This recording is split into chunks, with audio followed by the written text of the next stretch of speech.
ijwi ry'Imana ribaho kandi rihamagara buri umwe, gusa si buri wese uryumva.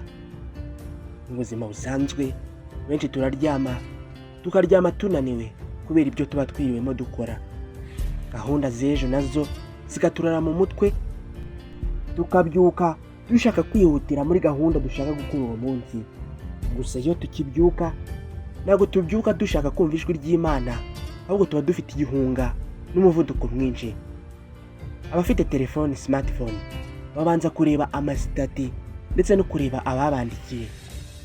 Iyo babirangije barihuta cyane bakajya mu mirimo y'uwo munsi. Amajwi ahora atubwira ibintu bitandukanye dukwiye gukora yo ni menshi cyane, aho twakoze nabi, ibyo dufitiye ubwoba ndetse n'uko duhangayitse uyu munsi. Gusa ijwi ry'Imana, ijwi rituje, ijwi ryiza, yo ntabwo ritubamo.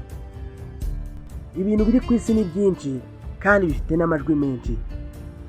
Byinshi birasakuza bikatuzimangatanyiriza muri urwo rusaku, hanyuma ntitwongere kugira ububasha bwo kumva ijwi ry'Imana riri mu mitima yacu. Si n'ikibazo cyo kudasenga n'abasenga basenga bihuta kugira ngo bigire muri gahunda zabo. Baba bari no gusoma ijambo ry'Imana nabyo bikaba uko. Icyari kuba imbarutso yo gutangira kuganira n'Imana tukagisenya ubwo, tukavuga tuti tuzabijyamo dufite imbaraga kandi twabonye n'umwanya uhagije. Gusa icyo ngira ngo twigire hamwe uyu munsi ni uko buri wese afite ubushobozi bwo kumva rino jwi kandi yabishobora. Twe ubwacu nitwe tugomba gutegura umwanya wo kumva ijwi ry'Imana, ijwi rituruka kuri Yesu. Na Yesu ubwe, umwana w'Imana, yajyaga afata umwanya agahunga abantu bose, akajya ahantu hiherereye, ubundi agatangira kuganira n'Imana. None niba yari umwana w'Imana agafata umwanya akaganira n'Imana, urumva twebwe bantu buntu dukwiriye gufata umwanya ugana iki? Iyi si irasakuza ikanadusakuriza cyane rwose. Gusa dufite ubushobozi bwo kuyicecekesha tukabasha kumva ijwi ry'Imana. Hari ubwo uzaryama rwose witurije, rize rikongorere mu nzozi. Ijwi ry'Imana riratuje kandi rirayongoreye. Abantu benshi ntabwo dukunda ibintu bituje, dukunda ibidushimisha, ibituzamurira morale. Nuko duteye.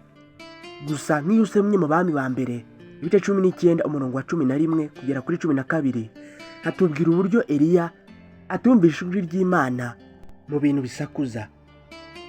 Ntabwo yaryumvishe mu nkubi y'umuyaga, ntabwo yumvishe ijwi ry'Imana mu mutingito, ntabwo yumvishe ijwi ry'Imana mu muriro, ahubwo yaryumvishe nyuma rwose hatuje. Ijwi ry'Imana nuko rivuga, rivugana n'umuntu ufite umutima utuje. Wowe numara guturisha umutima wawe ukumva ko utuje, ntuzigere wibaza uti ubuse koko Imana irambwira iki, ahubwo uzibaza uti ngiye kuyumva mu buhe buryo. Ubwo nibwo bw'ingenzi. Ugomba kugira ubushobozi bwo kumva Imana. John ibice 10 umurongo wa 27 haragira hati, Yesu ati, intama zanjye zumva ijwi ryanjye, ndazizi kandi zirankurikira. Niba koko ukurikira Imana, ukwiye no kumva ijwi ryayo. Ntabwo ari ukudacumura, nta nubwo ari n'ubutungane bwatuma uyumva, ahubwo bisaba umutima wicishije bugufi byonyine. Rero benshi bazi ko Imana ivugana n'intungane n'abahanuzi n'abapasiteri bonyine. Gusa si byo, ahubwo ivugana na buri wese ushaka kuyitega amatwi. N'Imana yahamagariye Mose mu gihuru wari umaze kwica umuntu atari uko ari intungane, ahubwo no kwicisha bugufi. Imana yavuganye na Mose utashoboraga kuvuga neza. Kugira ngo wumve ijwi ry'Imana kandi bigusaba kwitandukanya n'icyaha. Imana ikunda umunyacyaha ariko ntago ikunda ibyaha. Umuntu wese utumva ijwi ry'Imana ni umuntu ugenda ariko mu by'ukuri atazi ahantu ajya. Ijwi ry'Imana ntabwo ari rya jwi wumva mu matwi, ahubwo ni ijwi uzumva mu mutima. Ikindi kizatuma utumva ijwi ry'Imana ni ukutababarira bitwikoreza imitwaro myinshi.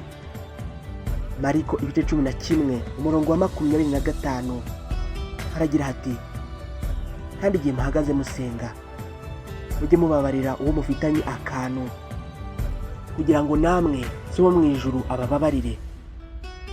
Utarababarira nta kindi aba afite, ni umujinya n'urwango.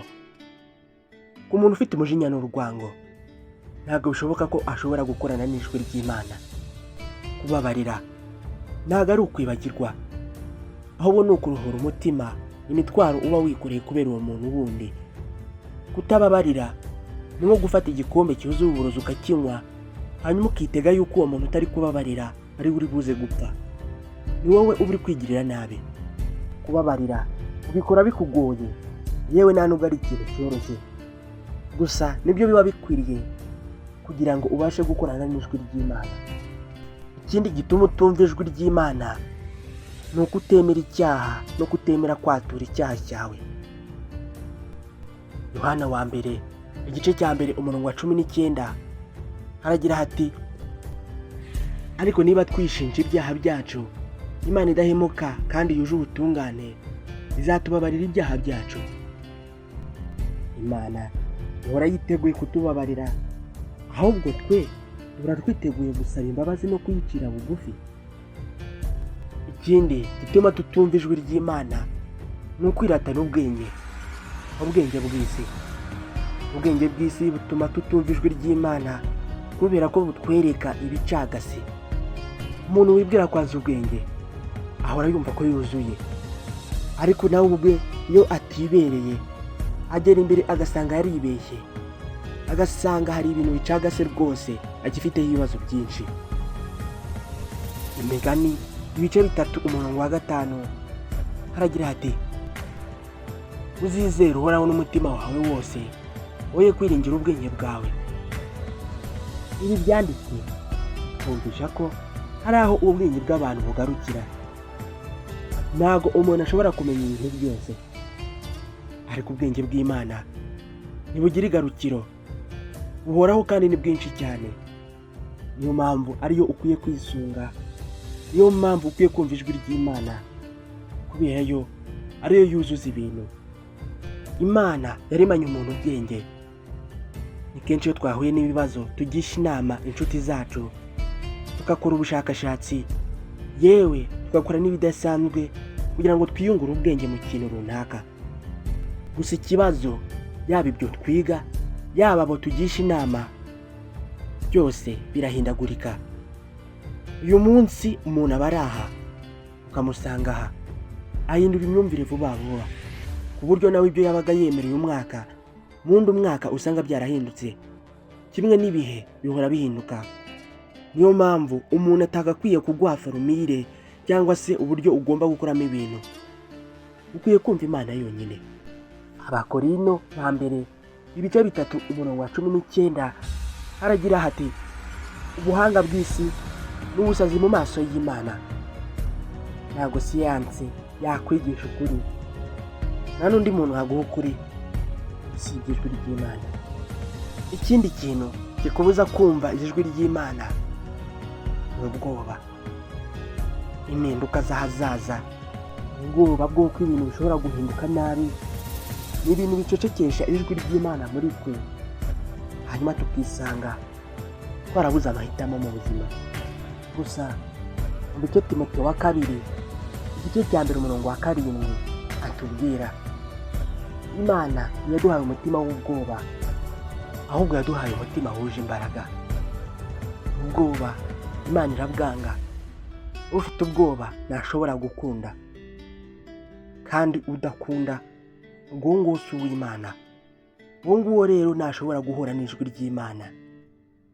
Ufite ubwoba wese ahora mu rujijo ndetse no gushidikanya, nta na kimwe yizera. Kabone n'iryo jwi ry'Imana nubwo ryamuvugisha, niyo bamutumaho abahanuzi bangana bate, aribaza ati, ariko se buriya koko uriya ni umuntu w'Imana, ririya ni ijwi ry'Imana? We rero akihorera muri uko gushidikanya.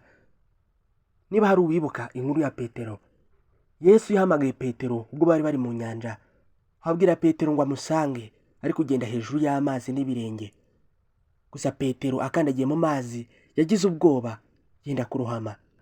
Natwe iyo twagize ubwoba, ni iki ubwoba budukorera? Buraduta, bushaka kutugusha, bushaka kuturohamisha.